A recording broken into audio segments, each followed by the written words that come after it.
春节档的硝烟还未散尽，情人节的甜蜜又席卷而来。哪吒2一路高歌猛进，票房突破121亿，日均票房呢超过了6.4亿，2刷3刷成为了一种常态。观众的热情呢可见一斑，然而综艺市场却迎来了一场血雨腥风。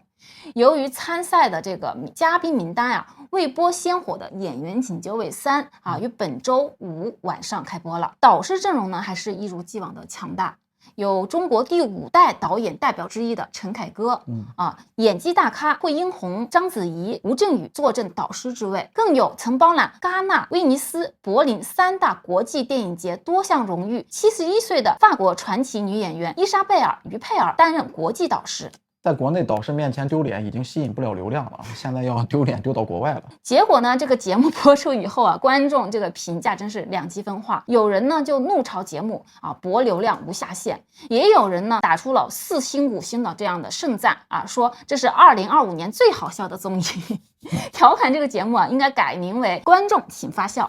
所以说就是导师都是群英荟萃演员都是萝卜开会。值得一提的是此前大力宣传的这个姚笛并未出现在节目里，他的镜头被全部被删。相关话题呢一度登上了微博热搜。目前为止呢，节目组和姚笛呢都没有做出正面的回应。其实网传就是姚笛的朋友说他是因为合约问题所以被删了。我关注的点呢倒是在节目方的用意上姚笛的事情呢毕竟不是突发事件，节目组邀请他的时候就应该知道他是这么一个情况，却坚持让他来参加录制，直到开播前呢只字不提。在这2天呢，就很多人为姚笛被删鸣不平。事实上呢，姚笛也只是资本博眼球的工具人。其实在参赛阵容中呢，还是有一些颇有实力和潜力的演员的。但是呢在众多争议话题的干扰下呢，也不知道还有多少的注意力能留给那些真实专业的表演。今天我们就来 reaction 一下第1期的内容。我是古言，我是紫薇，欢迎大家来到人微言轻。如果您觉得我们的节目做得还可以的话，请订阅、评论、点赞。在考核之前呢，节目组以行业制片人挑选演员的角度呢，向学员们提出了几个问题首先是在座的45位演员们有哪些是整过容的？整容这个话题对于演员来说还是比较尖锐的。是的，所以这里惠英红还是补充了一句光电类的这种抗衰老的这种医美不算改变五官特征的这个可能算。这个地方主持人兼导师的那个杨小培挺有意思的，他在后台里面就坦言，对于我来讲，我是不太会用那种动过的。可是呢，突然又想到，这个节目的这个金主爸爸赞助方之一也是这个医美，又找补一句这个问题呢，主要是考核一下这个演员的态度是否坦诚。在这个环节呢，只有8国混血刘子成站出来，然后更炸裂的是，杨小培直接点名熊乃瑾，问他脸上是否动过熊乃瑾直接否认了。现场那个尴尬呀，脚趾头恨不得抠穿地心了都。这里呢，惠英红呢还是出来打了个圆场，他说自己呢也因为演出的事故呢整过容。第二个问题呢，拒绝过的剧本后来火了，你们后悔吗？这里呢就有包括杨紫以内的16人站起来了。为啥要加一句包括杨紫？杨总不配吗？感觉杨紫总是去演一些本色出演的角色，或者是他自己公司投资的那些男主。董永和七仙女。第3个问题就是有没有带过货第4个问题呢是说作品评分在3分以下的第5个问题呢就是有没有被换过角。到这里呢，基本上所有的演员都已经起立了。这些问题都应该是演艺圈里边最普遍的存在了。演员请就位3呢，以即兴街区表演开启这一季的初选。演员们呢需要在20分钟内准备好自己的妆造、场景、人物和故事，随机对应导师的观察和对戏。如果导师认可，就拿起你的那个号码牌，这意味着演员成功晋级。反之，如果没有拿到号码牌，则有可能面临淘汰的风险。这是极易展现演员的基本功和应变能力的环节了，也是为观众贡献最多笑料的这个部分。所以考核一开始就是张亮和刘美涵。刘美涵还知道是谁吗？演巴啦啦熊吗？现在对。巴啦啦黑暗之神，阿布拉夫黑魔变身。然后他俩演了一对那个为孩子发愁的夫妻可是没有获得导师的一个认可。凯歌导演给的评价就是为了演而演除此之外呢就没有更多的东西了。第二组呢，就是刘嘉一和钟丽丽演了一对表白的情侣。这里呢，凯歌导演直接3个字不会演。青梅竹马的这个表白呢，多少应该是有点紧张的。他是觉得2个演员呢太像玩笑了。我就很好奇，为什么这个年轻的情侣的这个剧情啊，总是喜欢追来追去转圈圈？在我看不懂电视剧的时候啊，80、90年代的时候，那些 MV 里面情侣也喜欢绕着棵树啊，绕着个什么的转来转去的追。爱的魔力转圈圈。接下来就是徐开骋，就是跟张天爱在一起劈腿古力娜扎的那个徐开骋，是不是？是的，就是爱宝爱宝，快回来。他演了一个警察啊，这里凯歌导演对他的演技呢进行了一个非常详细的点评。他演了一个就是给牺牲战友的家属啊报丧的这个情节。凯歌导演呢认为他首先呢其实应该后退几步，然后欲言又止，或者是为了不让这个死者家属呢过于难过，对于这个牺牲的过程应该尽可能的轻描淡写，而不是热泪盈眶啊，显得有点太过了。所以凯歌导演说嘛，表演的目的啊，不是为了表现你能够落泪。然后第4组的这个 BGM 一出来，哎呦，我们就看到富察贵人，也就是这个赵琴，演了一个在冷宫里发疯的妃子。我就想告诉你，离这吃人的地方远点儿。假。但是凯歌导演呢，丝毫不留情面，直接就指出啊，这个太假了，并且表示许多年轻演员都喜欢去演一个疯子的角色啊，而实际上呢，又非常清醒又有条理。他说你不疯。张元佳呢演了一个被家长丢了狗的一个学生，哎，冲着凯歌导演就一阵吼，你凭什么丢我的狗？你说话！然后就跑到张亮的那个摊位上，一头扎在人家那个菜筐里面，把张亮都给看懵了。这里呢，那个凯歌导演给出的评价就是用力过猛，就感觉表演应该是内心充沛了啊，表面呢举重若轻。到这里为止呢，就还没有一个演员是被导演所认可的啊。接下来呢，就是这个吴镇宇和章子怡就进入了片场。首先遇到了李茂啊，他演了一个算命的盲人啊，上来就是一句所有的相遇都是久别重逢，二位既然有缘重逢，算一卦。章子怡真是毫不手软啊，反手就是一句你怎么知道我们是2个人呀？啊，李茂呢直接就忽略这个问题，继续想要讨巧啊，接了一句章子怡电影《一代宗师》的一个台词。我猜您家的门槛高，但是不出小人。结果呢，导师头也不回的就走了。许佳琪呢就扮演了一只猫，遇到一个陌生人还警告的哈了2下，我觉得这个到这个地方为止还可以。然后章子怡还觉得蛮有意思的，就上头还摸一摸他的头。但不知道为什么这个许佳琪突然就热泪盈眶，这是用力过猛啊，把吴镇宇看的面部都扭曲了。这只猫真是给我看无语了。这没有女孩是这样的啊，不要这样。就是有点像那个表演课，但解放天性的第1课是不是有这个内容是这个？看着心里不适，不知道为什么。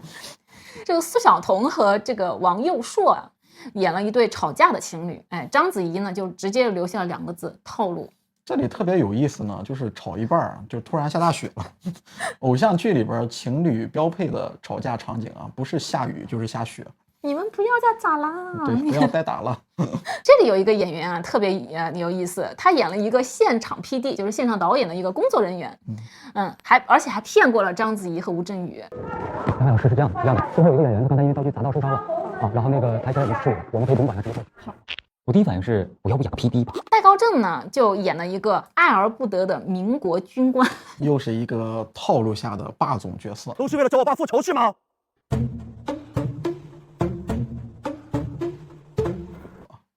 此外呢，就还有很多演员就是演打电话呀、摔东西呀，或者拉着导师找丢失的孩子呀，这些都显得过于夸张又不真实，或者还有那种纯静态的表演啊，就在那待着不动的那种啊，2个导师基本上头也不回啊，就直接看都不看就走了。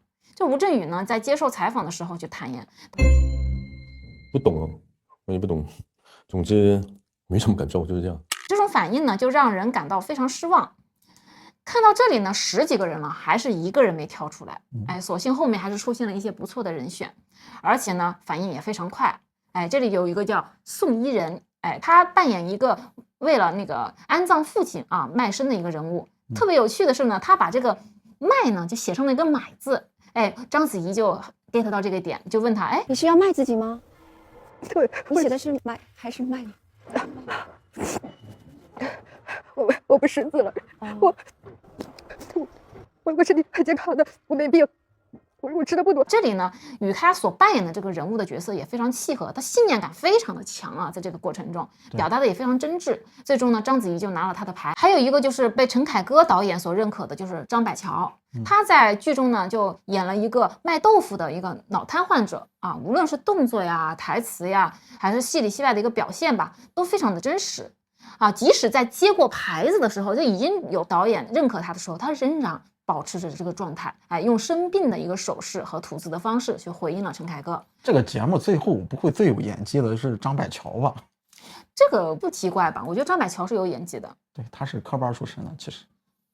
这里面最好笑的应该就是杨紫啊，她竟然就是把这个于佩尔就吓得紧紧的拉着衣服，毫无招架之力，演的是一个谢文静。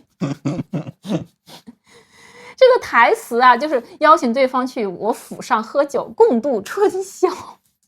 这网友纷纷表示，这简直是杨紫的一个本色出演了啊，连导演都被吓坏了，根本就不用演了。但是杨紫呢，就认为她演出了自己心目中最理想的一个效果。我觉得你像于佩尔老师，是不是法国对于《水浒传》和西门庆都不知道是谁？于是呢，他接下来又纠缠章子怡啊，不提就不让他走，就一直拦着他，让他上我府上一叙，我有什么良田万顷啊什么之类的。这吴镇宇啊，看完之后直接逃离现场啊。然后这时候章子怡要走呢，他还紧追不舍，不让他俩走。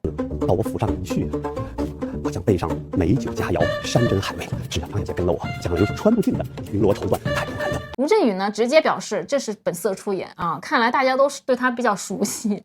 刘吉手也说过这是本色出演，然后那个杨紫在刘吉手的评论里边说是要以后有个小太监的角色就留给你演，两个人都是本色出演。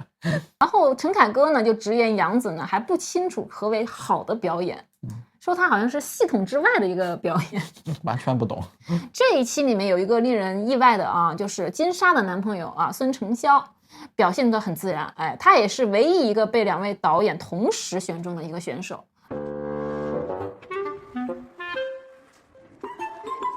怎么又来了？筷子掉来2天了。我帮你捡筷子。哎，陈凯歌呢比较看重的是那个女生啊。 I like her. I like her performance. OK. 赵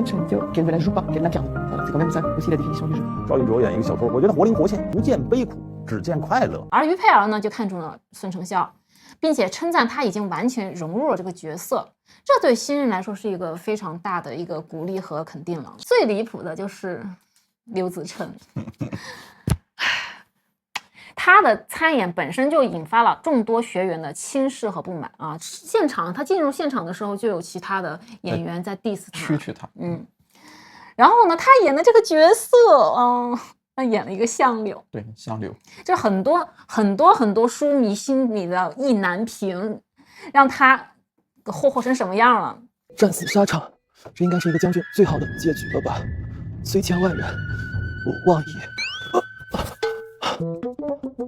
但是由于剧评的这个片段很短啊，他就不得不一遍一遍的去刺伤自己，然后说同样的话，就好像卡碟了一样。然后章子怡和这个吴镇宇呢就被逗得已经笑得不行了，那网友们也是那个满屏的哈哈哈哈的飘过去，就调侃这个刘子成呀是来搞笑的。这里就是吴镇宇的表情呢，被网友评价为禁止虐待老人。然后最后呢，就是陈凯歌获得了5个号码牌啊，吴镇宇呢又和章子怡呢各自获得了3个号码牌。话虽如此呀，导师挑选出来的学员确实是还是蛮出类拔萃的。网友们的目光呢敏锐，谁演得了，谁演不了，其实也是一目了然的。节目呢还在继续，咱们就拭目以待，后面会发生哪些更加令人震惊的情节。